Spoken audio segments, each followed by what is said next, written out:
Hello, global gardeners, and welcome to another Monday edition of your gardening week. Got a lot to talk about today. We're going to talk about crazy weather and how you can protect your plants. There's already been a lot of discussion about that in the chat before we've even begun.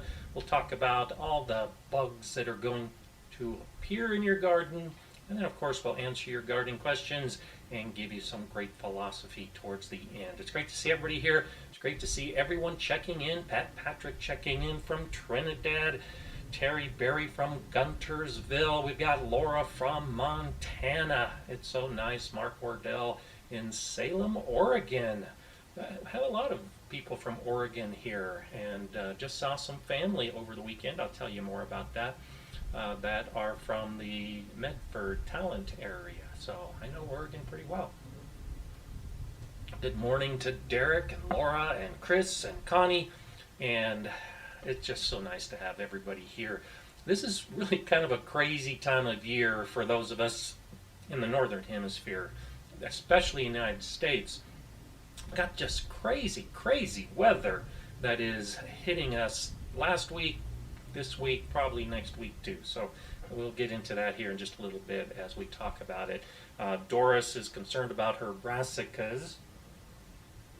So the question is, when you have warm weather and the plants are doing okay, and then all of a sudden you get threatened, like many of us are moving into the next few days with snow, what plants do you cover and how do you cover them? And so she was concerned about the brassicas with snow coming. And so it really is helpful to break your plants down into two basic categories. You have the cool season plants and the warm season plants, or cool weather and warm weather plants. And so the cool season plants are plants like brassicas and root crops and salad crops. Those are the plants that we usually put in the ground in early spring, and they can handle cold temperatures. And if you think about snow, I actually like it when it snows, when we've got these weird weather patterns that start rolling across the country. Because snow is pretty constant at 32 degrees Fahrenheit and 0 degrees Celsius. And so if your plants are covered with snow, that's what temperature those plants are being exposed to. Now, I think it's tonight into tomorrow, I'm supposed to get down to 19 degrees Fahrenheit. That's about -7 Celsius. That is too cold for even cool season plants. So the brassicas and the salad crops and the plants like that I've already started in my garden, when it gets that cold, it can cause some serious damage. Below 28 degrees Fahrenheit, about -2 degrees Celsius, you can start having some cellular damage on those plants. So you need to protect them when it gets that cold.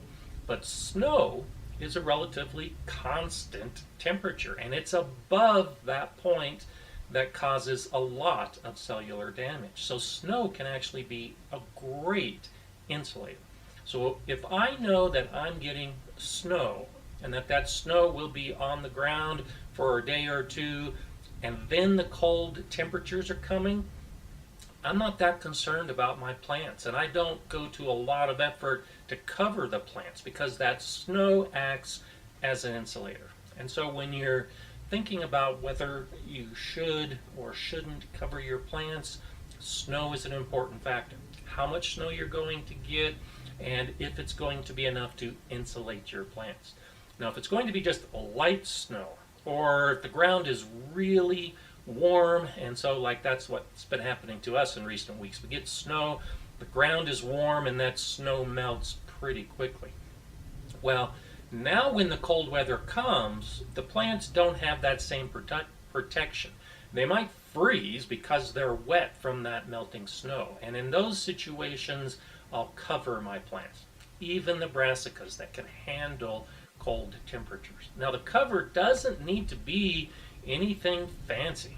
I've got hoops, I've got plastic, I can set that up, and those are really intended as a long-term or medium-term way to protect the plants. And so I'll put the plastic over hoops, I'll clamp it in place with spring clamps, I'll open the plastic during the day so the plants don't get too hot. I'll close the plastic at night to keep them warm.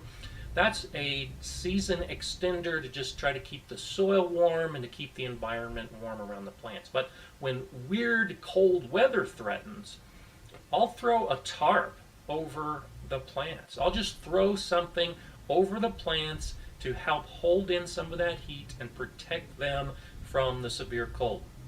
You can use a blanket, you can use a plastic sheet. The idea is just to cover the plants so that the warmth of the ground is trapped around those plants. And that cover also acts as a barrier to insulate the plant, holding in the warm that's from below and keeping out the cold that is outside that cover. Doesn't need to be any fancy. And so I've done that a lot. I've got some tarps that when the cold weather threatens, I'll just go out in the afternoon, throw the tarp over the whole area of the plants that I'm trying to protect, and usually it's the spring flowers that I do this with. And then weight down the edges with rocks or bricks or just something to help seal that area. And then the cold hits, first thing the next morning I go out and I remove those tarps. So there's a couple different ways to think about protecting your plants. Setting up that system like the hoops and plastic or just the emergency cover. You can use gallon milk jugs. Just cut the bottoms off and stick those over your plants if you just have 1 or 2 nights of cold coming. That is often enough to keep your plants protected. The thing to be aware of if you use plastic, like a clear plastic sheet, which is easy to do and very effective. But when you have a light plastic like that, where it touches the plant can be frozen. And so you're trying to create a barrier to hold heat in, but if the plastic is actually resting on the plant and then the cold hits, wherever the plastic that gets cold in those severe conditions is touching the leaves will have that damage. So do try to put up something over that area to support the plastic so that it's not resting directly on the plants. And I'll use bamboo stakes. I'll actually use milk jugs as a way to support it off the plants. The idea being that it's just temporary. It doesn't need to look good. So if you put out a bunch of milk jugs to cover some of your plants and then you throw a plastic sheet on top of those milk jugs, your plants are going to be pretty well protected. Don't worry about what your neighbors think, because typically the next morning you're going to be out and take all of that off. So throw out your questions. We'll answer more about this as we proceed. Latina, good to see you from Ontario. Anthony's got peanuts growing. That's incredible. I know a number of you are growing those kind of plants that have a longer season and need the warmth, and especially those of you in the southern United States that are getting zapped by some of this cold weather. This real quick way to just protect your plants, like peanuts. Peanuts wouldn't be able to handle the snow and the cold, so that's definitely something you would need to cover. James is saying, we have clay soil here, trying to create raised beds with some of the clay soil. What is best to use with compost and soil, perlite or vermiculite? So I have a video that discusses the differences between perlite and vermiculite. Perlite is primarily used for drainage. It doesn't hold much moisture. Vermiculite is also used for drainage, but it can hold some moisture. And so in a clay soil where you really want the structure improved to allow for drainage, either perlite or vermiculite would work to help improve that drainage. So they're relatively interchangeable, though the vermiculite will hold on to some of the moisture that's in your soil. But the key is, as you're already thinking with the compost, lots of organic matter. Just keep putting organic matter every year to in the soil. And the thing about the perlite and vermiculite is that's a pretty permanent solution. It's not going to break down. It's a mineral. It's an inorganic amendment. And so once you do the perlite and or vermiculite, you shouldn't have to do it again because it's going to be there the whole time. And then just keep adding the organic matter, and over time the soil should improve. Lynn Chandler, good morning to you. Olivia says, I'm in Northwest Ohio. We have a cold snap coming through. My strawberries are starting to flower. Will it be safe to make a greenhouse like for them, freezing temperatures for at least a week? Strawberries can actually handle some very cold temperatures. Now the flowers will probably have some freeze damage. You might not get fruit on those first flowers, but the same idea. You can cover them with something like a milk jug or with plastic. You can also, in a case like this where you have a low plant like strawberries that aren't too high above the surface, you can cover them with a mulch. A mulch like straw makes a great insulator when you've got these cold snaps. And so, especially with strawberries, and I've done this in the past when my strawberries were starting to actively grow and put flowers and we always get a late freeze, just dump a bunch of straw on it for a day. It's not going to harm the plant. You don't have to worry about the loss of photosynthesis, since it's probably going to be a dreary day when it snows anyway, so you're not getting the sunlight. But that straw over the plants is a very good insulator to hold that heat in. And then once the cold is gone, you can just pull off the straw, use it as a mulch around the plants, or use it in another area. I've also done that with pine needles, pine straw. I use pine needles a lot as a mulch around my strawberries. And so if the timing is right, where I'm getting ready to mulch and there's also the cold coming, I'll just dump the pine needles on top of the strawberries, again, to act as an insulator to hold the heat in. And then when the cold is gone, I'll just move the pine needles away from the crown, away from the leaves, and I've just added more mulch to my strawberry bed. So those are a couple other quick ways for areas that are using a mulch that you want to add mulch. Use the mulch just like the snow would insulate. The mulch can insulate as well. Taco Promotions is wondering, can amaranth be used as a cover crop?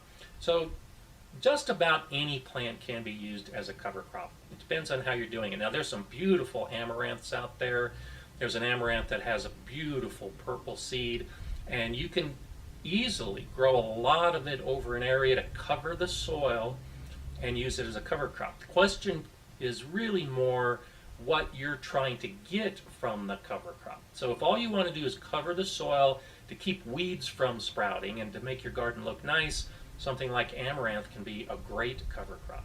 If you're really intending a cover crop for the purposes of building your soil so that you have a really dense soil and you want to break apart the soil, well then something like daikon radishes can be a great cover crop because those roots are digging into the soil and breaking it apart. If you're wanting to improve the nutrient value of your soil, you might choose a different type of cover crop, like a winter rye that will grow during the cool months and then die in the summer, and you turn that into the soil to add some organic matter to the soil. Or a legume that you're growing, like a pea that is over the area, and you cut it before it begins flowering and fruiting, and that adds a nitrogen component to the soil. So it all depends on why you want a cover crop as to whether amaranth would be best or not. There are better choices if you're trying to improve the soil, but as far as just a general cover crop to protect the area, sure, amaranth can work pretty well. Linda Davidson, good morning to you in New Mexico. I look forward to seeing you on the replay. And Rachel's in Southern Maryland. You'll have to catch it up later. So that's why we have the replay, and that's why I do this for a set time every week for a set period, and you can watch it on replay. And there are thousands of people that watch it on replay. So right now we've got 164 people, which is great, and more people will be joining as we go along, but there will be thousands that watch in replay. So that's definitely a great option. And I know many people like to listen while we're doing this as they're working in the garden. That's great too. I think it's just great to have you all here, whether it's live or on replay. M.E. Miller, welcome to the channel as a member at the garden support level. And Lynn Chandler, welcome to the garden training level. We've got a lot more people that are joining the channel membership. It's a great Facebook group that we have for the members, and then lots of other little perks that we throw in during the month. So it's great to have you here. Craig is wondering, planted 3 weeks ago asparagus from bare root. They are a foot tall now. Will a freeze of 32 harm them? Sort of hard to cover the spindly spears. Good point. It is hard to cover them, but the snow won't hurt them at all. That's one reason why asparagus will be one of the very first plants in spring, because they can just shake off the freezing level or freezing temperature level that you will have and that many of us have. My spears started to pop up last week, and we had snow most of last week, and we've got snow on the way, and I'm not concerned at all about the asparagus. So they can definitely handle that cold. I would not worry about having to cover those. If it's going to drop down into the severe conditions, like I mentioned, the 19 degrees, the -7 Celsius, there might be some damage, and you might consider, again, putting bamboo stakes just to support plastic above those spears and just throw something over them for the night that it's getting really cold. But at the freezing level, the plants will be fine. There's nothing to worry about. Derek saying, watermelon radishes, giant top, tiny bulbs, too much nitrogen, too little phosphorus. Yes, so if you're growing root crops, and so this holds true with radishes, with beetroot, with turnips, with carrots. If you're growing something that you're growing intentionally for the root, and you end up with a big bushy green plant and little roots, it's probably too much nitrogen because the plant just wants to grow. Phosphorus is typically the nutrient we use to encourage flowering and root growth. And so I always talk about the importance of soil and knowing your soil and knowing the nutrients in your soil by having a professional soil test done. That's the best way to know what your baseline is, and that way if you know you have too much nitrogen, you don't need to fertilize again with nitrogen. Or if you know you don't have enough phosphorus, you can focus on a phosphorus fertilizer. And the amendments that I always encourage, the organic matter that you add to your soil, helps balance it out over time to give a pretty broad spectrum of nutrients, which is one reason why I don't do much fertilizer, because I focus on the amendments.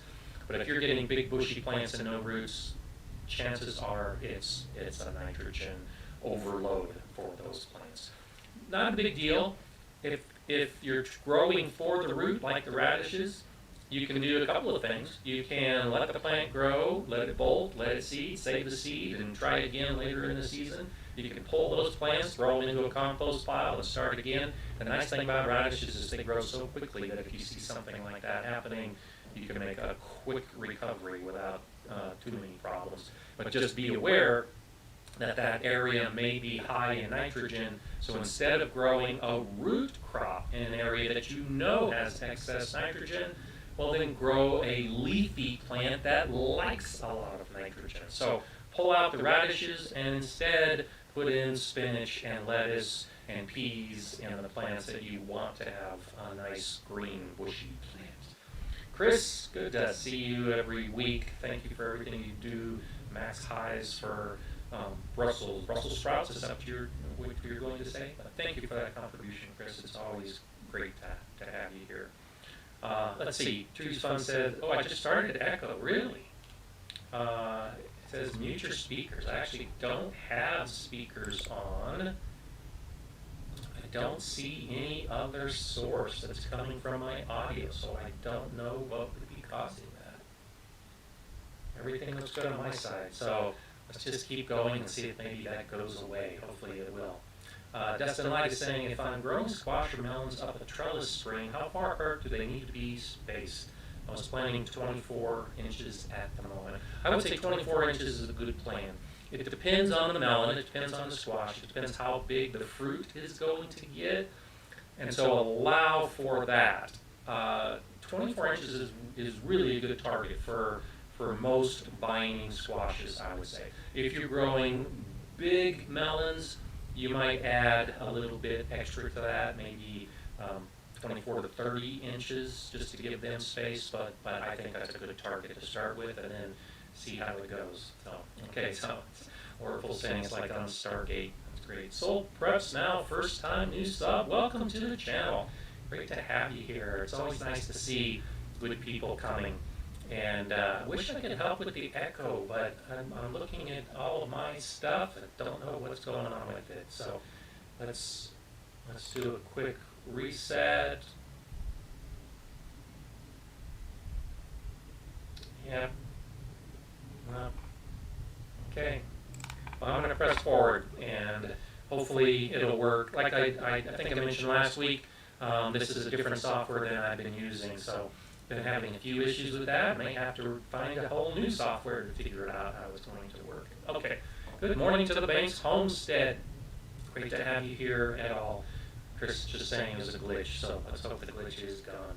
Isabel, hello to you from Quebec. Should I wait for the soil to be warm to test the pH? pH is one of those things that I don't think is temperature dependent. Now I know that nitrogen readings in soil tests will be affected by the temperature of the soil, and you shouldn't bake your soil, you shouldn't heat up the soil, you need to try to keep the temperature moderate for the nitrogen reading, but I'm not aware that the temperature has any effect on the pH whatsoever. So you should be able to check that without too many concerns. So, okay, let's see. Kevin's saying, sorry I'm late. I was working in my new tomato bed and made an archaeological discovery, an old concrete boulder with a piece of fence post in it. Don't you love discovering those things? I've done that too, where there's just something in the soil. And actually, that's interesting. It's a point. I learned that in the Master Gardener program years and years ago when we were trained to go out to a site and inspect someone's garden or yard because they were having an issue. And that was one of the things that we were told to look for. If you have a wide area where everything's doing well, but you've got a small spot that things just can't grow in, and there's always a problem, it's probably something buried in that spot. It's a big boulder, it's an old concrete fence post support, it's usually something in the soil. So add that to your bag of tricks. If everything is doing great except one small area, dig up that area and find out if there's something buried or some type of contamination in that area that's keeping your plants from growing the way that it should be. Let's see. Annette Dixon says pH is temperature. Bring a sample inside to room temperature and go from there. Okay. So if there is a concern, bring everything to room temperature, let's say, and do any testing that you have to do. Lily's saying, I have a small patch of beets on one side is 12 inches tall and the other side is 5 inches tall. Any idea why? It could be the amount of sun they're getting. It could be that there's an imbalance in fertilizer. If you did fertilizer, it's the same idea. If you had extra nitrogen on one side, it wasn't spread evenly, that could cause the problem. It could be a lack of nutrients. If you amended in the smaller area, there's not as much of the amendments, the organic amendments, or it could be that the amendments haven't broken down, so there's a nitrogen deficiency in that area because there are too many nutrients that haven't decomposed. So there's a lot of issues. Start with the sun and the shading, and then do a soil moisture check to make sure that it's even throughout the bed, and then start thinking about how you fertilized and amended, and that might give you an answer from there. So, Steph New York says, hi everyone. My dog trampled most of my transplants. Try again. I'm sorry to hear that. That is one of those things. I love gardening with my dogs over the years, but that's one of the things that you have to deal with. And I had a chocolate Labrador retriever a number of years ago, and had built a great garden area, terrace, and went out one day and it was trampled, and put a small fence around it, put new plants in, and it got trampled. And I had to build a fence that separated the garden from the rest of the yard, and then train her that she had to wait till the gate was open to go in the garden and then stay in the designated spots in the garden when she was out there with me gardening. So it's not much different from a deer or any other large animal that can come in and trample and destroy your garden. Even our pets will do it. So good luck with that. Consider a fence or some type of barrier. That's what I use for all of those big animal pests. Okay, let's see. Chris is wondering, What's the max high temperature Brussels sprouts can handle? I don't know that answer. That's a good question. Most plants, especially the cool season plants, the brassicas, Brussels sprouts, when it starts getting close to 90 degrees Fahrenheit, which is about 32 degrees Celsius, the plants are reaching their upper level. That's when you can expect bolting. That's when you can expect some problems with the plant growth because it is getting too hot. Below that, that's why we start a lot of those plants earlier in the year so that they can have cool weather to grow and hopefully reach the point that they will get to where we want to harvest them. So I would say generally 90 degrees, but that's just based on my experience. I don't remember having read that or seen any specific research about Brussels sprouts. But that's just a general number. Above that number, there will be pollination issues with the warm season plants. Above that temperature, very few of our vegetable garden plants do very well. And at about that point, you can expect the cool season plants to definitely cease the best production. And I would probably lower that if you're actively trying to grow the Brussels sprouts. When you start getting above 80 degrees Fahrenheit, 26 degrees Celsius, start thinking about shade and protecting the plants so that they don't get exposed to too hot of weather. Grow Shake is asking, will a light temporary snow kill my amaranth and lavender? Snowing here in Iowa, I think I covered them too late. It shouldn't. The amaranth isn't as hardy, but it should come back. The lavender should be okay. It's a pretty durable plant, and once it starts growing, even a light snow should be okay. My lavender has already started to show little green sprouts at the base of the plant, and we've been very, very cold lately. So I wouldn't worry at all about the lavender. You might have a little bit of dieback on some of the amaranth. If you can cover it, sure, cover it. But again, that snow that's holding the temperature right at the freezing point, for all those plants that are actively growing in early spring, it shouldn't cause much damage. Ace Animal, welcome to the membership of the Gardener's Guide community. Thanks for joining us. That's great. Okay, let's see. What else we have popping up? Heidi, thank you for welcoming Ace as well. That's nice. Orful saying spinach and beets come up in late winter in the snow. Yeah, in fact, my spinach, so I did a video about saving spinach seeds, and a lot of those seeds had fallen to the ground. So the very first plant I got in my garden this year was the spinach. It was actually growing before my garlic started growing. Garlic shoots right up through the snow, but the spinach, same thing. It doesn't care about the snow at all. So there's a lot of those plants that they just brush off the snow. In fact, I actually am looking forward to this week because I've had to hook up my hose, water the beds that I'm growing in, disconnect the hose because it gets below freezing at night, wait for the sun to come out to thaw out the hose, hook up the hose, water again. And so weeks like this where we've got some snow coming, I actually look forward to it because I know that it's not going to harm the plants that are actively growing right now, and it's going to add some moisture to the soil to keep me from having to do the hose dance where we're plugging it in and unplugging and thawing out and all those other things that tend to happen at this time of year. So, okay, Jenny Simon saying, sorry, the product is called SoilMoist crystals that soak up water and keep your soil moist. Does anyone know if this product is good, organic, or works? I haven't used SoilMoist. Now, the polymer crystals that are often that they come as a little dry crystal and they soak up water and you mix them into your soil. And I use them occasionally in some of my potting soil mixes. I've done that as a test. Years ago, I went out with the Forest Service and planted a bunch of new trees along with a number of other volunteers, and we used those polymer crystals. I've seen mixed results in the research that I've read about them, and so they have been shown to be beneficial for some areas. They're unnecessary for other areas.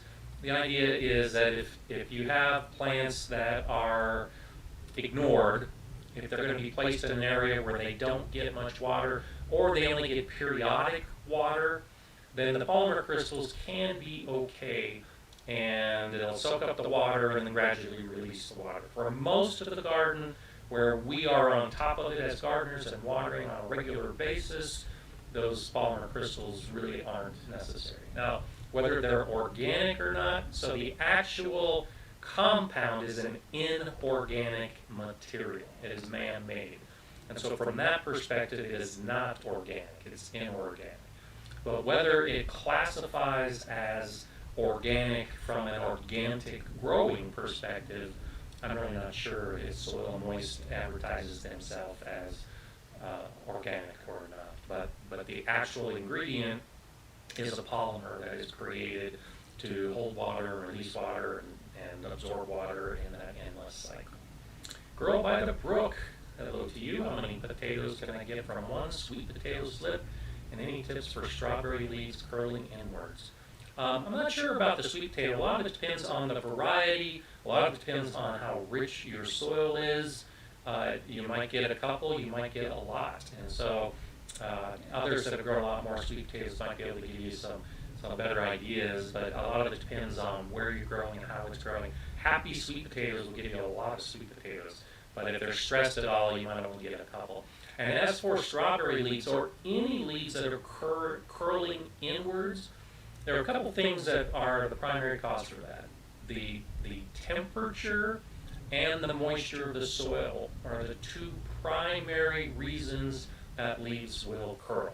And so, especially in early spring, if the temperature gets too cool, even though strawberries can handle cold temperatures, you might see some leaves curling because it's too cool. Or if it gets too wet, or if it gets too dry, you'll see that the leaves tend to curl. So take a look at your soil, see if it's too wet or too dry. That might give a quick answer there. If it's cold like this, consider some of those things we talked about, like throwing a mulch over it or a cover over it, and that should help some of the issues with curling leaves.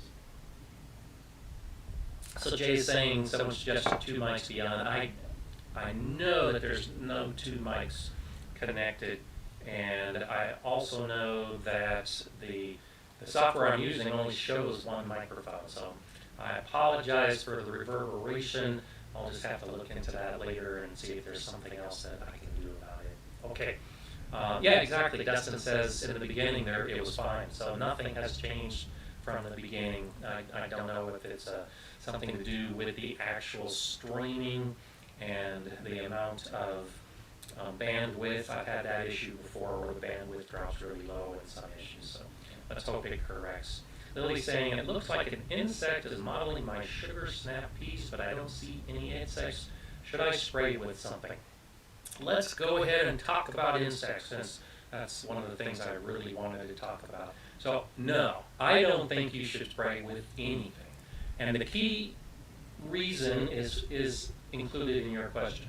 If you don't know what is causing the problem, then by spraying, you're just kind of throwing a solution at a problem that you don't even know what the problem is.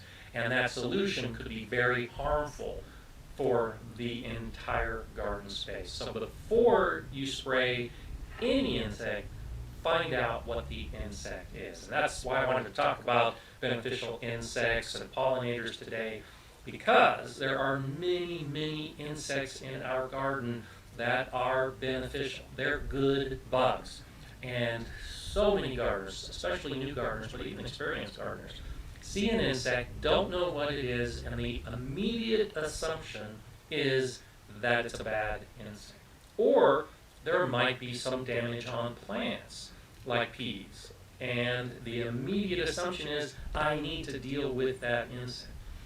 Well, as I said in a recent video about how some gardeners really don't like the look of the plants, or I think the way I phrased it was, I'm the kind of gardener who doesn't care about what the plant looks like, what the fruit looks like.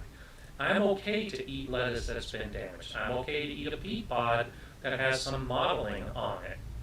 Insects aren't going to cause the kind of issues generally that are a problem. If the plant grows and if the fruit develops if the root develops, if the leaf develops, whatever part of the plant that we want to eat.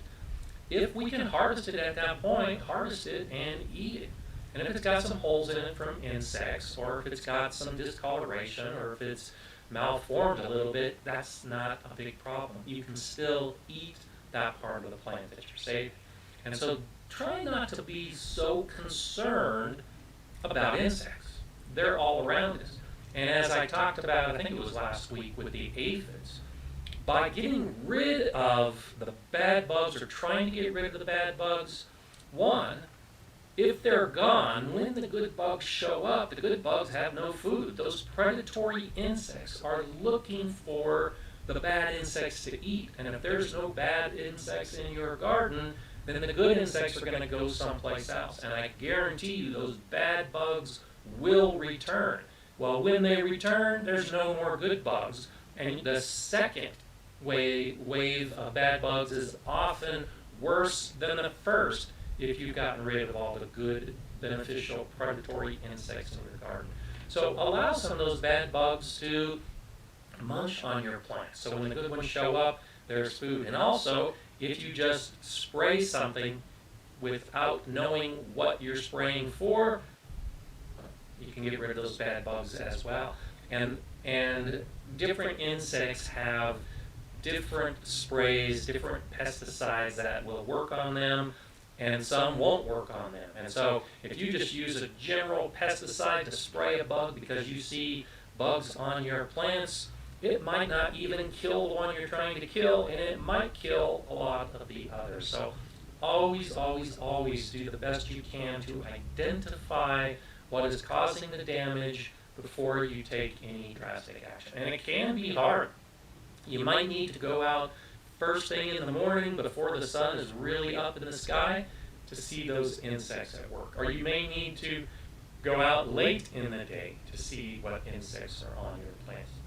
They're probably going to be hiding during the height of the day with the sun up. They don't want to get sunburned either, so they're hiding. So you may have to spend some time to try to find them. You might want to just dig into your plant, get down to the base of your plant, because some of these insects will crawl up the plant to eat it during the day, and then they'll crawl back down and they'll shelter in the base of the plant later in the day. So do some investigating before you automatically, indiscriminately try to deal with the insects in your garden. And then by identifying what the insect is, it really can benefit you as a gardener. And that's one of the things I really wanted to focus on today, because there are some really good insects in our garden that look terrible. They look mean. They look scary. They look like they're going to bite you. And so you want to get rid of them. But those are often the best ones. If you haven't seen a picture of a ladybug larva, I want you to do a search to find a photo of ladybug larva. It's a scary looking insect. It looks like it's harmful. It looks like it's going to bite you, but it won't harm you at all. It is going to devour those little insects like aphids. And so once you see a ladybug larva and realize how cool it is, you can realize that just because a bug looks bad doesn't mean that it is bad. Lacewings are the same way. Lacewings are a beautiful light green, airy insect that you'll see, but the larva is not pretty at all. But it's the larva of the lacewing that is eating all of these bad bugs. And so get to know the insects in your garden by taking some time and trying to identify them, so that when you see a bug, you'll say, oh, that's a good one, that's a bad one. If it's a bad one, I'll deal with it. I'll try to deal with it in a way that it won't harm the good bugs. And in the process, you should have a more balanced garden. Now, you're still going to have damage to your pea pods. You're still going to have lettuce leaves that have little holes in them. You're still going to have some bad bugs, because that's necessary for nature to really reach that balance. The bad bugs are there to be food for the good bugs. The good bugs are there to eat the bad bugs. And if you do away with one or the other, it creates an imbalance that really doesn't benefit your garden. So try to allow that. you can attract a lot of the good bugs by choosing specific plants to grow in your garden. If you do a monocrop, if you grow nothing but the same thing in a large quantity, you will have bad bugs, and you might not have a lot of good bugs. This is what we see in industrial agriculture, where they're growing fields and fields and fields for miles and miles of the same crop. And so when a pest comes in, it can devastate that crop, and they have to rely on pesticides. They will target their pesticides because they know what insect is harming the crop, and in the process, they'll kill a lot of other things as well. So, by spreading out your plants, by growing a large variety of plants, you can really encourage a big population of a number of different plants. One of the best things, and you probably heard me say this before, one of the best things you can grow in your garden is dill. Dill weed is fantastic. Fennel is right next to it. If you were to grow one plant to try to attract beneficial insects, I would suggest growing dill or fennel. If you want more, then you grow ornamental grasses, and you grow flowers, and you grow a lot of other herbs, and you keep growing all the different vegetables you're growing. The greater variety you have with your plants, the greater variety you will have in your insects. And this is why it's so cool. It's a small percentage of insects that we actually categorize as harmful. Depending on the plants, depending on where you live, it might only be 5% of the insects in your garden are harmful. Most of them are really benign, not good or bad, and a pretty large percentage, maybe 20% of the insects in your garden are actually the predatory beneficial insects. So if you just relax a little bit and welcome insects to your garden, it will balance out to the point that there will be more good than bad bugs. And it's really cool when you see some of this stuff at work. The wasps, we think of wasps, and I have questions all the time. How do I get rid of wasps in my garden? Well, I don't try to get rid of wasps in my garden because a lot of those wasps are predatory insects that are eating the bad insects. And there are some very, very small wasps that won't harm you at all, that are incredibly effective in the garden. About 20 years ago, long before I was making videos, I wish I would have filmed it at the time, but I discovered a tomato hornworm, which is a huge caterpillar that can just devastate tomato plants. And I saw this tomato hornworm, and it had all these little white bumps out of the back of it. Well, I knew at the time that that is the action of a predatory wasp. And so the wasp will lay the eggs in the caterpillar. And then those legs or those eggs will hatch, and the larva will eat the caterpillar from the inside out. I've only seen it that one time. It's incredible.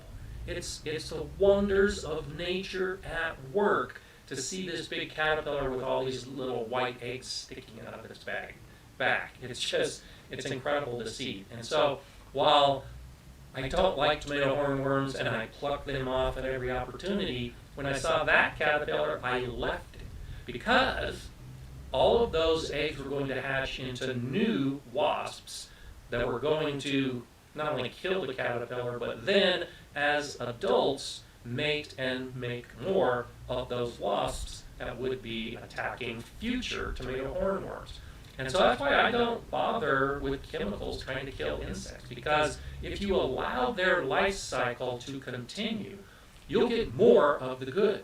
If you've given the plants that they like to attract them, if you've allowed the food to remain on the plants, the food being the bad bugs, then they'll just propagate and populate your garden to the point that they'll take care of all the bad bugs you have. So wanted to throw that out at you today. We'll talk a little bit more about that as more questions come up, but that's definitely something that I think you should consider. Wayne says, going to plant some dill. Wood plants are great for attracting beneficial insects. Get good results with buckwheat, and then benefit the soil tilling down. Yeah, so buckwheat is great. We were talking about cover crops earlier. That's a real good one that you could do for cover crop to improve the soil. Any of the plants that flower, and typically the plants that have a flower that looks like an umbrella, it's called an umbel. And so carrots, if you allow carrots to flower, it's great for attracting beneficial insects. Queen Anne's lace is a flower that's very closely related to carrots. And you could grow that in your landscape and have that as a flower, typically because it takes a couple seasons for the carrots to develop flowers. You're dedicating some vegetable garden space for those flowers to develop. You might want to put the Queen Anne's lace in another area of your yard. It's still going to attract the beneficial insects even if it's not directly in your vegetable garden. So that's one way to consider it. Alfalfa is a great plant for benefiting the soil as a cover crop, and also the flowers attract a huge amount of beneficial insects. The vetch, the hairy vetch that I like to grow as a cover crop is also great. Early flowering and attracts a lot of beneficial insects.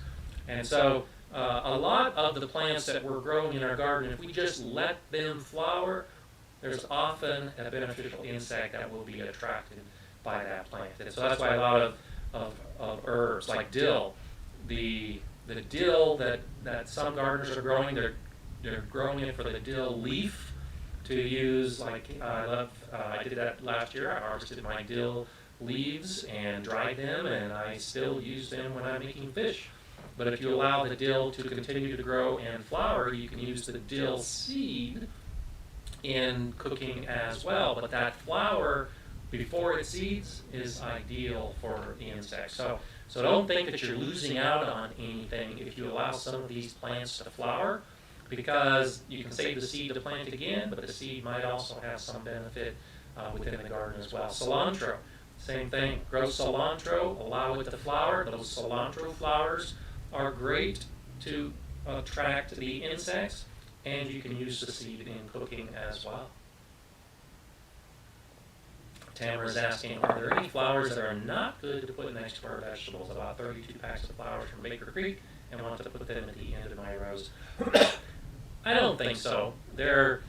I think interspersing flowers with the vegetable garden is a great idea, exactly for this reason. Because if it's attracting a beneficial insect and it's right next to a plant that has the harmful insects, then it's no work at all for those predatory beneficial insects. They've come because of the flowers and the herbs, and they see the bad bugs to eat, and they're right there. So the only issue I would have is how big the flower grows. So if you put a flower into a bed and it's going to get huge and it's going to shade the vegetables that you're trying to grow, or it's going to interfere with the growth of those vegetables, you might try to find another spot. But as far as the nice compact annuals and perennials, yeah, I try to put them all over my landscape so that it's attracting as many different insects as I can.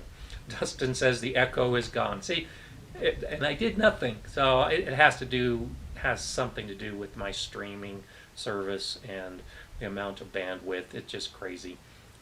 Sorry that you had to put up with that for so long, but it's obviously an electronic issue that I had nothing to do with. Yeah, and Grow Shake confirms that buckwheat attracts beneficials. I actually was going to do buckwheat last year, and instead I went with winter rye, but I do want to do buckwheat, so thank you for reminding me. I'll do some buckwheat this next season, and hopefully we'll have a lot more of that. Marcia Davenport, I want to go ahead and recognize you. Thank you so much for that contribution while I was talking about the beneficial insects. I do appreciate it. Pat Patrick, you as well. Thanks for that contribution. Built a bee hotel using your video, waiting for guests. Good. I hope you get some guests. I had a few that appeared in my bee hotel. Again, those of you that are regular watchers of my videos know that my garden is relatively new. I'm still building it. I'm still adding those flowers. I'm still adding all of those plants to attract the beneficials. And that includes the native bees. and the bees that would be using a bee hotel as opposed to a hive. And so because I don't have a lot of those flowers in my landscape yet, I'm still not attracting a lot of those. But by building the house, by having an environment that they would like to live in, as I put the more plants in and as they discover my garden, a bee hotel should work out pretty well. And that's kind of what happened last year. Is a few of the bees discovered the hotel in my garden, and a few of them have moved in, but I'm looking to a much more active situation in the future as they find the garden and love to stay in the garden. James Goodwin, thank you as well for that contribution. I appreciate the super chat.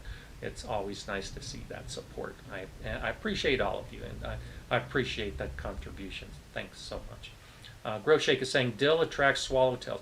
And so that's something I didn't want to spend a lot of time on because you can find research on it. I'm working, once I get my flowers growing and I can film them, I'll be talking much more about this. But you can attract very specific insects to your garden with the specific plants that you're growing. And so dill is a plant. If you want swallowtail butterflies in your garden, dill and fennel are the plants to put in to attract those. And I mentioned this I think a few weeks ago, and I've also mentioned it in videos as well. And it gets back to the modeling of the pea pods and the damage in your garden. You have to accept some damage. If you want butterflies in your garden, if you want some of these pollinators, these moths and these butterflies that are just so wonderful to see flitting around, well, their larval stage is a caterpillar. And caterpillars eat plants. And so you have to accept that there's going to be some damage to your plants. And dill is one of those that a lot of these insects, a lot of the caterpillars will eat. So if you want to grow dill to attract the beneficials, grow a whole bunch of dill, because a lot of it's going to be lost to the insects eating it.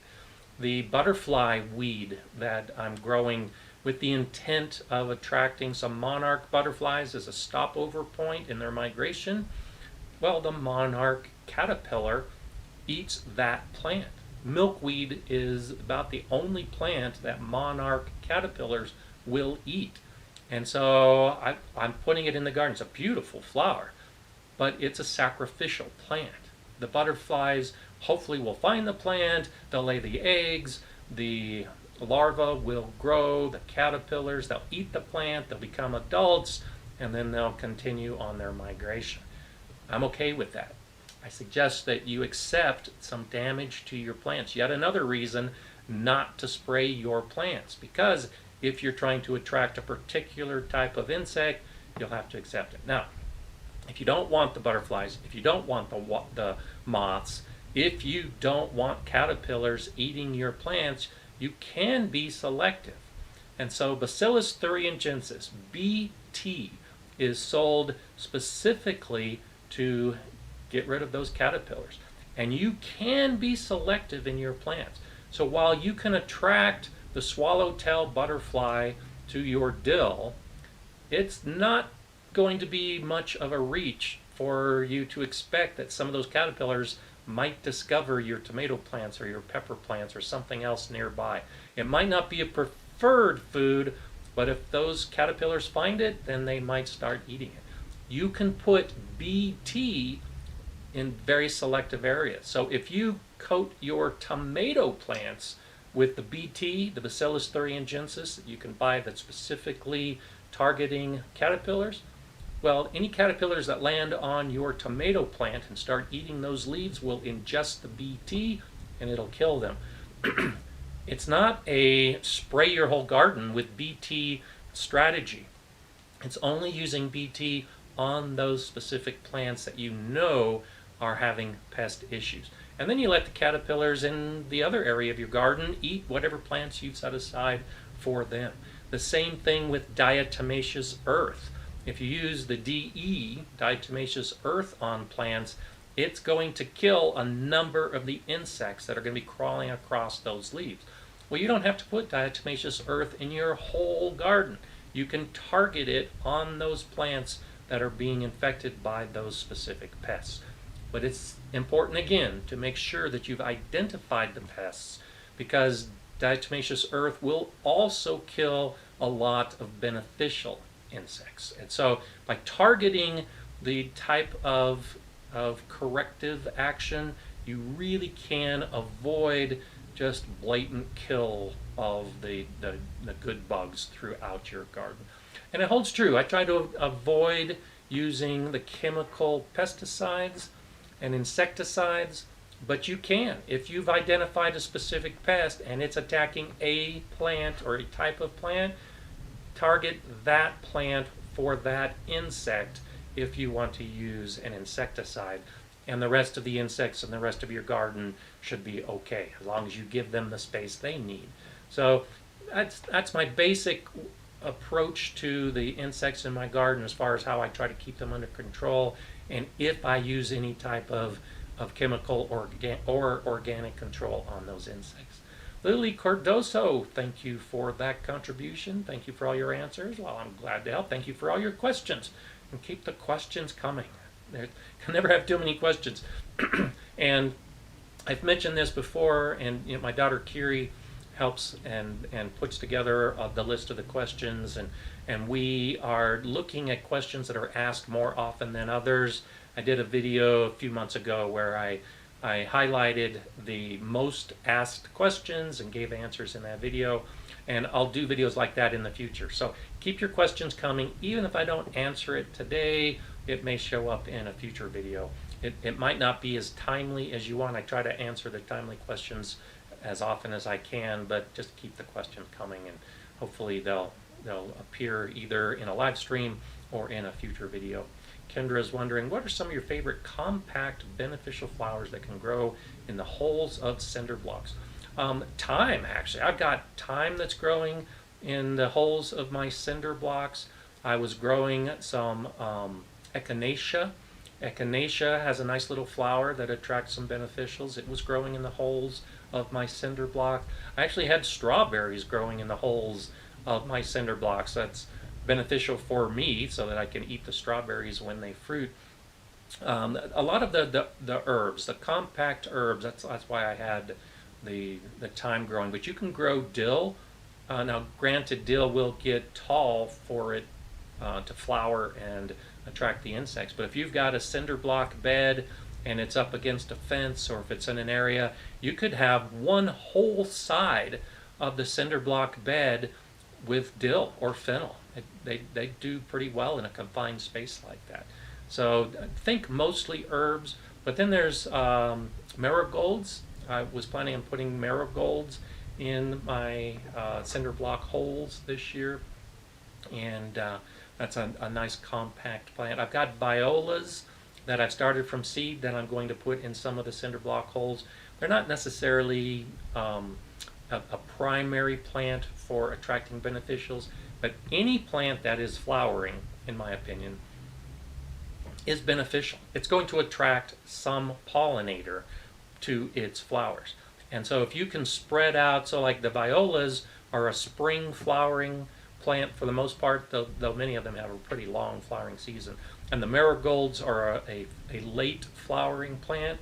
Well, mix them up. Have some different types of flowers that are growing throughout your cinder block holes so that there's always something flowering that will attract the beneficial insects, and then they'll be right there to pollinate whatever it is that you're growing in your cinder block bed. So I say mix it up based on the different types of flowers at different types of years, but definitely grow the herbs. And Bettina's suggesting mini marigolds. There you go. Calendula and portulaca. Portulaca is a low ground cover. I like that as well. I grew that at the school garden, and I got some seeds. I didn't start them this year, but I like the portulaca. Calendula is really good. It can get a little bit bigger, so depending on how much space you have, I might put the calendula inside the bed, unless you've got a dwarf or mini variety of the calendula. So good suggestions. Thanks for suggesting that. Monica's saying, I learned the hard way, keep dill, fennel, and blueberry bushes in confined spaces. And so that is another consideration when we talk about it. If you're growing all these flowers that I'm suggesting, and if you have this balanced landscape with the good and the bad, and you've got all these plants growing, a lot of these plants are going to reseed. And dill will set hundreds of seeds on a single plant.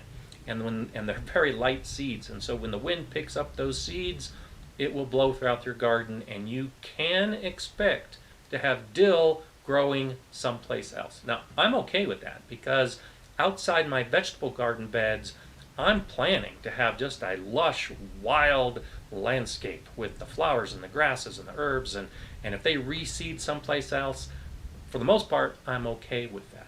Most of these, like dill is extremely easy to pull out of the ground if it does pop up in another area. So you may be adding to your weeding by growing some of these plants and then allowing them to seed and allowing those seeds to just blow in the wind and set up someplace else. So you've got to decide how much effort you want to take, and even if you grow the plant to the flowering point, it's the flowers that are attracting most of these insects.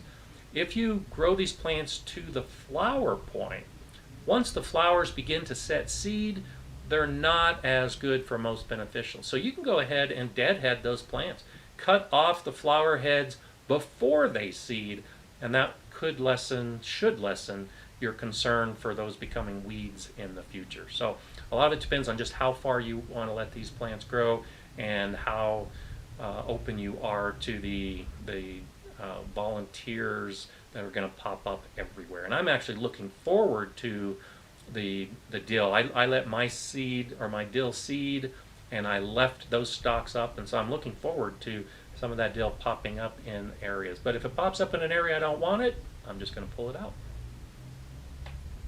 Glenn Davey says, ice plant is a good low flower that produces beautiful flowers. I love ice plant. I actually have seeds. I think I've got 3 or 4 different varieties of ice plants that I started from seed just last week, a little bit later than I wanted to. But I'm planning on filling the front portion of my front yard with ice plants. I love ice plants.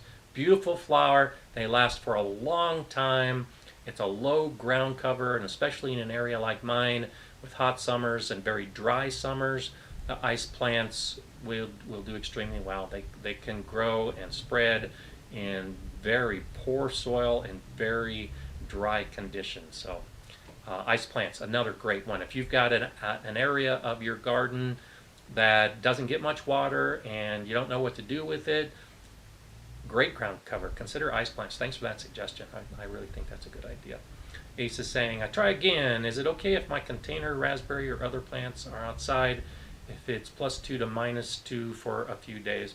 I think so. The raspberries that I have started growing a couple weeks ago, and since then, let's see, I've gotten down to about -9 Celsius in those same beds, and the raspberries are still growing. They're still green. They're still going to pop up. So if you're just a couple degrees away from freezing, the actual plant should do fine. Now, if it's a container that you can move into a sheltered area, a garage or a shed, you can go ahead and move it into the shed just so they aren't exposed to those cool conditions. Containers will get colder than the open ground area. When you've got a big bed in open ground, the soil temperature tends to moderate a little bit more, and so a container can get colder. But if it's real close to the freezing point, I wouldn't worry too much about it. The raspberries are really tough with that.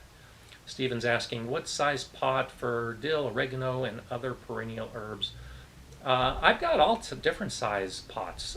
In a couple of my videos, when I was talking, I've got a video from last year where I was drying the herbs, and you can see the blue ceramic pots I have, and they range from 6-inch pots to 18-inch pots, and I'm growing sage and oregano and dill and chives and thyme in all those different size pots. So you have to think about the final size of the plant, and even though dill plants can get pretty tall, the mammoth dill will be 3 or 4 feet tall, but the actual plant has a pretty small footprint. It actually doesn't spread out very much. And so when you anticipate how the plant is going to spread, you can put it in a pretty small container. And so like I mentioned, I have thyme growing in my cinder block holes. Well, those holes are only about 5 inches by 5 inches, and I've got some pretty big dill, or not dill, thyme plants that were growing in those holes last year. If you can grow the herbs in open ground, they'll get bigger and bushier and spread more. In a pot, that helps keep the plant under control. And so as you grow it and as you harvest it, you can keep a pretty small plant in a pretty small pot. So experiment a little bit with it. I've seen, you've probably seen as well, you go to a garden center and you have one pot that's growing 6 or 8 different herbs in it, and they're doing fine. If you restrict the growth of the herb, it won't grow any bigger than what the root system can support. And so whatever pots you've got, go ahead and use those and see how you like the results. Melissa says, aphids keep trying to take over my borage starts. And so aphids are, you know, we've talked about this, and that they're great food for the beneficials, but they're going to be on your plants before the beneficial insects show up. And so depending on where you have your borage starts, consider covering that area. Consider putting some type of barrier between the aphids and your plant. Row cover over hoops is a great way of doing it, the row cover fabric. Again, you could use the cut off milk jugs to put over those plants. You can choose anything that you might have, to include just plastic, to try to keep the aphids from discovering those borage starts. And when you see them on, shake them off, spray them off, do whatever you can to try to get those aphids off your plants. And you're probably going to want to eat the borage, so yet another reason not to use a chemical insecticide, because you don't want to be ingesting anything on those leaves that you sprayed to try to keep the aphids off. But this might be a situation you could use diatomaceous earth. Diatomaceous earth doesn't hurt people if they ingest it. And so you could sprinkle some diatomaceous earth on small plants. That also helps to get rid of the aphids, to kill the aphids that are on those plants. And so try to get rid of the aphids that are there, and then cover the plant and any new plants to try to keep those harmful insects from discovering those plants when they're in that early stage, because that's when the aphids want to attack.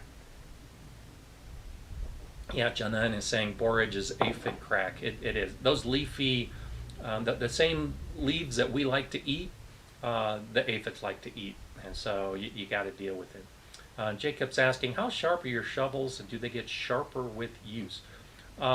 So my shovels are, they don't have a razor edge on them. I'll take a file to them, usually in late season or early season, just to give a little bit of an edge on it. But for the most part, I don't sharpen my shovels much. Now I do have some tools like my Hori Hori that I keep sharp. If I need to cut some roots, then I'll use a sharper tool. But as far as the shovels are concerned, I don't put a really sharp edge on them. Typically you'll buy them and they have kind of a rounded beveled edge to them, and you can put them on a grinder or a file, and that's what I've done in the past, is just to cut that rounded edge so that it's not quite so blunt. But I really don't take much more effort than that to really make it a sharp edge. But that's definitely something you can do. I know a lot of gardeners really like sharp-edged digging tools. Because I do a lot of my gardening in the raised beds, and that raised bed soil is relatively light and loose, I don't have a need for a lot of the sharp shovels and spades, and so that's a big reason why I just don't take the effort to do it. Okay, Jenny Simon saying, I also want to know how to tell your seedlings are stunted. How much growth should you see? I have some LEDs that are super hot and heat up my grow room so much, and switch to pink lights. It depends on the seedling. Different seedlings will grow at different rates, and so you can expect that tomato plants should have noticeable growth over the course of a week. And so when they're very small, seedlings are slow to start, and so in the first week after appearing, you can expect your tomato start should be an inch or two tall. But in the next 2 to 3 weeks, they'll grow another couple inches. and you should expect steady growth. But then there are a number of other, a lot of the herbs that you grow that just seem to take forever to grow, and they're setting up their root system, and they're not growing until, in many cases, they get outside and are exposed to that full sun. There's something about that that really jump starts a lot of the herb starts that I like to grow. So it depends on the plant. Peppers are very slow growing from seedling. That's why you start them 10 to 12 weeks before you put them outside. And even then, when you put them outside, they might only be 6 or 8 inches tall. So it depends. The best way to tell is to try to do some research on whatever the seedling is. Go online with some pictures. Try to find a blog or a university paper, like from Extension, that tells what the plant should look like at different stages. There's a lot of that information out there, but there isn't a general answer. It all depends on the plant. Okay. Jay says, please use protection when sharpening, especially with power equipment. Good point. I always use my leather gloves whenever I'm sharpening. Even if I'm just using a hand file, I use my gloves. And when I do use my grinder, I've got my goggles on and my ear protection and my gloves and my jeans. Very good point. I appreciate that, Jay. And I think I've mentioned this before.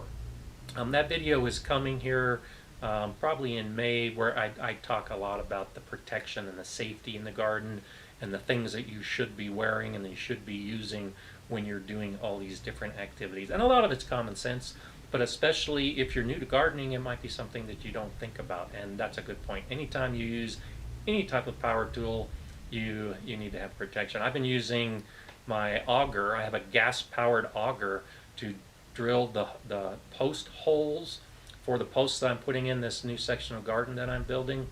I wear steel-toed boots and jeans and gloves and a back brace and ear protection and goggles, and I just make sure I'm fully protected. And it's a pretty innocuous tool. It just grinds into the soil, but I always make sure I'm overprotected anytime I'm dealing with anything like that. So thanks for pointing that out. Appreciate it. And Jay Dixon says, sun protection while gardening, skin cancer is no joke. It isn't. I think I've mentioned this before. I've had 4 different microsurgeries for skin cancer, and I actually have my dermatologist on film, because that's another video that's going to be coming out here soon, where we talk about skin cancer and protecting yourself. I always have sunscreen on. When I'm gardening, I always have a hat on too, a big wide brim hat and sun protection, and usually a long sleeve shirt or something to try to cover my skin as much as possible. But when I film, I take the hat off. If you look at some of my older videos, you'll see that I'm wearing the hat. And what I discovered at different times of year, it just doesn't look that good in the video because the shade on my face. I know you all want to see my beautiful face, so I take the hat off to film, but sun protection is definitely at the top of my list. And it's no fun to have skin cancer. And luckily, I've had basal cell carcinomas and squamous cell carcinomas, and so they've been easily dealt with by my dermatologist. But if you can just avoid the whole issue, it's the best way to do it right from the beginning.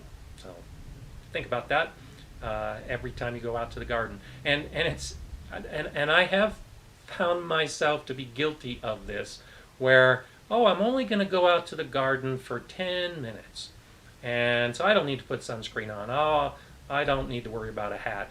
And then you find that there's insects, and there's watering, and there's weeding, and you only went out for 10 minutes to do something, and you end up being out there for an hour and a half. Well, that's the kind of things that we should try to avoid.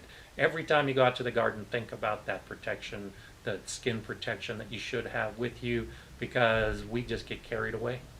10 minutes easily turns into an hour and a half, and I know I'm not the only one that's guilty of that. So protect yourself. It's very important. Denver 1865, thank you for saying that.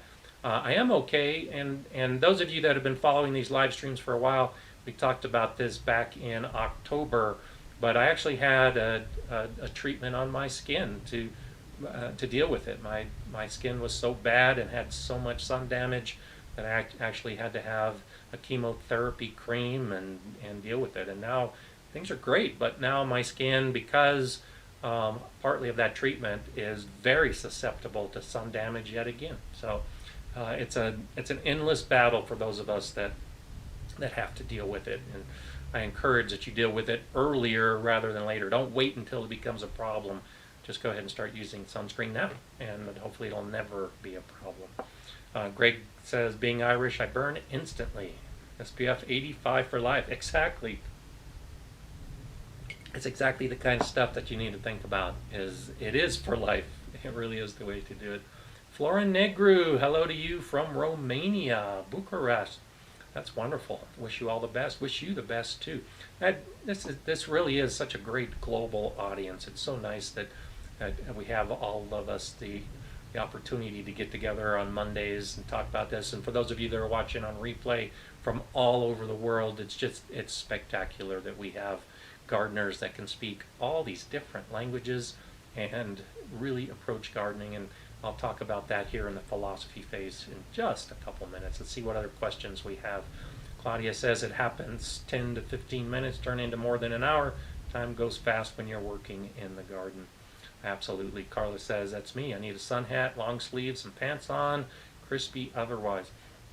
And even if in your youth, even if you can handle the sun, if you don't have the light complexion that those of us that have Irish descent might have, it builds up over time. So you might be able to handle a lot of sun in your 20s and 30s, but when you get into your 40s and 50s, that skin begins to be damaged. And even if you don't go as far as skin cancer, damaged skin really is one of those things that is so easily avoided by just making it a lifetime endeavor. Every time you go out, use the sunscreen. So I know I've been talking about it a lot, but it really is a big deal, and it is one of those things that we really should be thinking about, all of us, all the time. So, and Denver 1865, good point. Even when it's cloudy, you want to use sunscreen, hats, and gloves, because it's the ultraviolet rays that are causing the problem, and the ultraviolet rays can just go right through the clouds. And so we think it's not a problem because it's cloudy, and yes, it is. We aren't typically sunburned on a cloudy day, but you can still have that skin damage on a cloudy day, and especially if you've got the fair complexion and you're susceptible to skin cancers, clouds don't make a difference. The sun's still going to beat down on it. Okay. Frank Barnwell says, it's been about 100 years since vitamin D was identified. The sun helps versus rickets, so it's a balance. There you go. Yeah, we don't have many problems with rickets anymore, and especially as gardeners. So you're right, the sun's giving us that vitamin D. And I don't drink vitamin D fortified milk because I know I'm out in the sun getting that vitamin D. So that's great. I appreciate that. That's an interesting way to look at it. Let's see what else we have that's popping up. Yeah, Mike says, I usually go to the garden early in the morning or late in the evening. And that's another really good suggestion. If you can avoid it, don't go to the garden in the middle of the day in the summertime, because that's when the sun is going to be at its harshest. That's also when it's going to be most uncomfortable with you working outside. And so if you can get your gardening done earlier in the day or later in the day, it'll be much more comfortable, but also safer from a sun perspective. And Masabi Gal, that's a good point as well. Eye doctor said to wear a hat and sunglasses as much as possible to slow cataract development. So I'm always wearing sunglasses. I don't wear sunglasses in the garden, partly because I've got the hat and it shades my eyes, but you're right. That extra layer of eyeglass protection, even that little bit of darkening when you're out in the garden, especially if you're going to be out in the sun in the garden for a long period of time, that's another good suggestion. Another good thing to do is have sunglasses. That's great. Jenny says, I live in and we have the highest rate of melanoma because we have so many cloudy days and people don't think they need sunscreen. Thank you for sharing that. I do know that some areas have higher rates than normal, but that's interesting that Seattle has such a high rate, and you're right, because the UV rays are bearing down, and even in a place that's notorious for its clouds like Seattle, you can have a big problem with it. Lucid Farms, thank you for that contribution. Many big brand sunscreens have been found to contain cancer-causing chemicals. It would be a good idea to find an organic sunscreen. That's good. I haven't done a lot of research on that. My dermatologist has given a few suggestions over the years. Most of it is SPF 50. For me, it's SPF 50, and some of what I've read, at least with the brands that I've found, haven't mentioned much about carcinogens, but that is something to be concerned about. So if you can find something that is tested and carcinogen free, definitely use it if you're using that kind of stuff. And Glenn is saying protective shirts already had basal cell cancer. It isn't fun. Basal cell and squamous cell typically are not life-threatening cancers, and so you have a surgery and you get back into the garden. But melanomas, like we just talked about, those can be deadly, and you just don't know. Melanomas tend to have some genetic background to them, so some families are more susceptible to melanoma than other families, but you just don't know. You might be the first one in your family to get a melanoma, so just nip it in the bud in the first place, and you really don't have time. So Jay's asking or mentioning it's time to ID the garden image behind me. Thank you. This is Patrick Kelly's corner garden, and Patrick sent this to me a number of months ago, so I'm just catching up to it in the queue. I think it's a nice background, and I think it goes to show. I've talked about microclimates in the past, and the idea how you can grow next to walls and what you can grow next to walls. And so I think this is just a lovely spot to have a little garden. I'm not exactly sure which direction Patrick's garden is facing in this corner, but I have to assume that it's facing south, east, or west to get the sun for the garden space. But it's great. And so I also want to talk about in this this picture behind me in Patrick's corner is when you have a space, think about the options. And so I've got some videos about espalier fruit trees. And so whenever I see a wall, I think about growing a fruit tree up it. And it takes a number of years, but you can train fruit trees. You can put trellises. We talked about growing melons and squash. Growing melons and squash up a wall with a trellis that's leaning against the wall is an ideal way, especially for melons that like a lot of heat. Well, if you've got this microclimate next to a wall and the wall is doing some of the heating of your garden with reflected heat from the sun, you might be able to grow some melons up that area that would do better up a trellis on a wall than they would in the open ground of your area. And so don't feel like you're limited if you don't have an open space in the middle of your yard that's in sun, and that's the only place you can garden. You can garden next to fences. You can garden next to walls. You might need to modify how you garden, but there's lots of different opportunities. So thank you to Patrick for sharing this photo of your garden space. Looks like there's some peas growing, and again, this is from a few months ago, and so I'm not sure what it looks like right now. I'm guessing Patrick's probably already harvested the peas and is growing a lot more in this area as the season begins to change. And so be flexible. Don't think that gardens have to be in raised beds or they have to be in the middle of the yard. They can be anywhere. And if you've got a back corner, even if it's a couple brick walls, it might be ideal. And I love these brick walls. I think they're beautiful. And so imagine if you're in that spot, what you would grow up that space. And imagine the different plants that would do better against a brick wall compared to another area. And that leads directly into the philosophy phase that I wanted to talk about today, is putting yourself in the shoes of another gardener. Think about how someone else is going to garden. Every time you see something new, every time you see a picture of a garden in a book, every time you see one of my backgrounds, every time I talk about my Colorado garden, every time you watch a video, take some time and think, what would I do? How would I garden if I lived in that region? And even if it's not a garden, if you just see something, think about, what would I do? How would I approach gardening in that area? And the reason I wanted to talk about this today is because my daughter and her family and I snuck away to Louisiana over the weekend. to visit my son and his family because my grandson celebrated his first birthday on Saturday. So we all got together for the birthday party in Louisiana, outside Baton Rouge. They've had one of their wettest Aprils on record, and there's more rain forecast. The month is just over half over. And so they're dealing with soggy conditions. Now, that area of Louisiana is always soggy, but my son took me to see the new house that they're planning on moving into next month.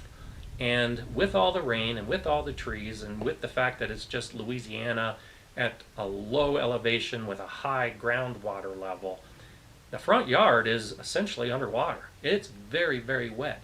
And he wants to do some gardening, he wants to do some vegetable gardening, and he's already thinking about raised beds, very wisely, because raised beds will get you above those soggy conditions.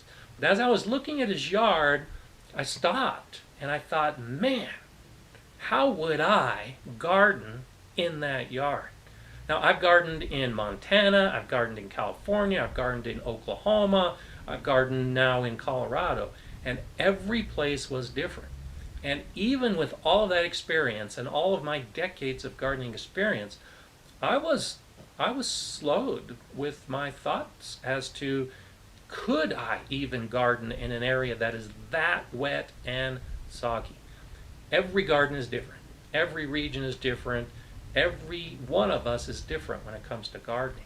And so too often I think we get into the way we do our garden. And we don't often think as much about how others, all of you that are on today, have different gardens, and you come from different regions. We've already been talking about Seattle, we've got Florida that's really hot and dry right now, and then we've got most of the eastern part of the United States that's going to be encountering snow from the Midwest to the eastern seaboard. So all of us are encountering these weird weather conditions.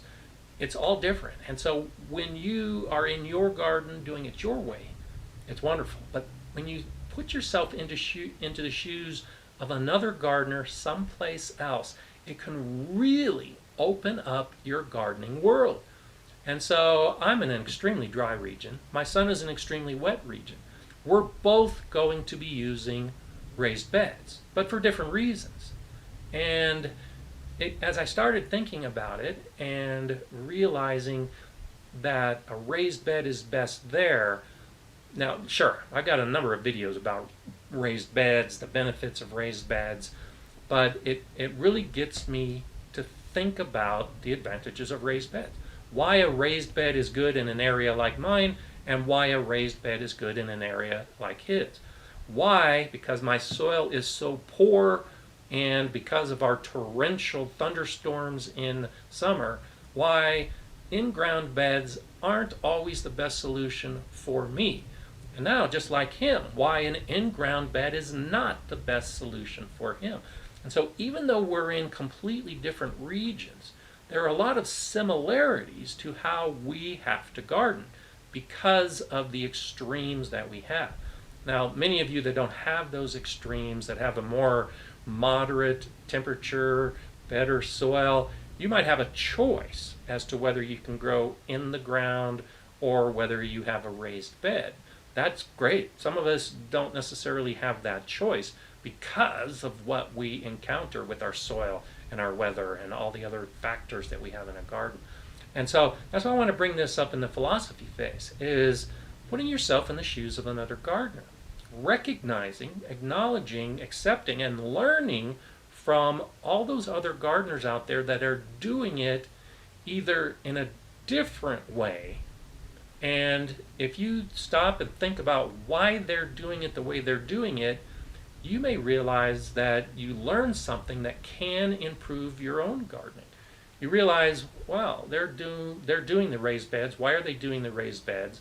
And then you think, oh, maybe I'll try raised beds for a similar reason. Or, like my son and I, you realize that you're doing the same thing but for different reasons. And when you stop and do that little bit of an analysis, you realize that your way is working for you because of your specific garden. But it gives you an appreciation for somebody else. And now when we start talking this common gardening language, even though we're growing in completely different regions with completely different soils and conditions, it highlights the similarities. It highlights some of these things that we are doing the same, even though it's totally different. And that's a little mind-blowing, and that's why it really slowed me to start doing this analysis between my area and my son's area, and how we would approach gardening individually, and he'll be seeking out my advice, of course, as he proceeds. He already has. And that's one reason why he knows to use a raised bed in an area where the groundwater is just so high and the ground is always soggy. But it gives me the opportunity to really appreciate what he's doing and the efforts he's making and the problems he has. Because I don't have that problem here, but I can appreciate his problem. And it just expands our gardening world when we can see how others are doing and understanding what they're doing within their own gardens. And I've said this many times in many different ways in videos and in past live streams, that's how you become a better gardener, is you learn how to garden beyond what you need to know to garden. You may never need to build a raised bed because you've got such wet conditions and your soil is so soggy. But by understanding that and learning about that and understanding why a raised bed is better in a situation like that, well, you've just expanded your gardening knowledge. It's made you a better gardener, even if you never have to use that information. You just know it. And that's one reason why I can get on these live streams and talk all these different subjects, because I will research and look into subjects that have nothing to do with my garden. But it gives me an appreciation for gardening overall and our global gardening community overall. And occasionally I can pick up a little bit of information that does apply to my area. We've got those torrential thunderstorms in summer that will drop inches of rain in a short period of time. Well, by understanding how gardeners garden in very wet regions, I can make some modifications to my garden, like the raised beds, so that the rain hits and will drain right through the bed quickly in my own garden space. Occasionally I have pooling. As dry as my soil is and as dry as this region is, in some of those thunderstorms, I know the low areas of my garden because I pay attention to the water flow and how the water pools up after those torrential rainstorms. So it's those kind of things that I talk all the time. I live in a very dry area. Well, except when the thunderstorm hits. And then I live in a very wet area. By thinking about those kind of things, those problems you have in your garden, and then putting yourself in the shoes of another gardener that has to deal with those issues all the time, it gives you those corrective actions that you might be able to take just periodically, just temporarily, but it might save some of your plants. Like we've been talking about earlier with the cold weather coming. Well, if you live in a warm region that you never have to worry about cold, and then suddenly cold hits, if you've taken the time to learn about how gardeners in cold regions garden, then you'll be able to protect your plants for when that weird weather happens. So expand your world, learn how to garden in a way completely different from yours, and then if some craziness happens, you'll be able to react pretty quickly and not have to worry about some of the issues that the other gardeners around you that haven't taken that extra time and energy to learn more, they'll have problems and you won't. So there you have it. Always looking to expand my knowledge. I'm always encouraging you to expand your knowledge. And one of the things you can do this week is think about Earth Day. Earth Day is coming up on the 22nd on Thursday. And so you should see some PBS shows. You should see some blog posts. You should see some things from all around the world that are focused on Earth Day. And this is a great opportunity this week to do that, to expand your knowledge and to see how others are doing it in other places, and maybe see if that's something that you might be able to do in your own garden to become a better gardener and, in the long run, enjoy it more and have more success and just be a gardener like the rest of us at a global level and then you've got stories to tell and share with everybody on this Monday live stream. And so that brings us to the end of our time. I look forward to seeing you next week on Monday with your questions. We'll cover a lot more of gardening information, and we'll keep this global community growing. It's always nice to see you here, and I look forward to doing it again. Same time, same place, next week. I'm Gardener Scott. Enjoy gardening.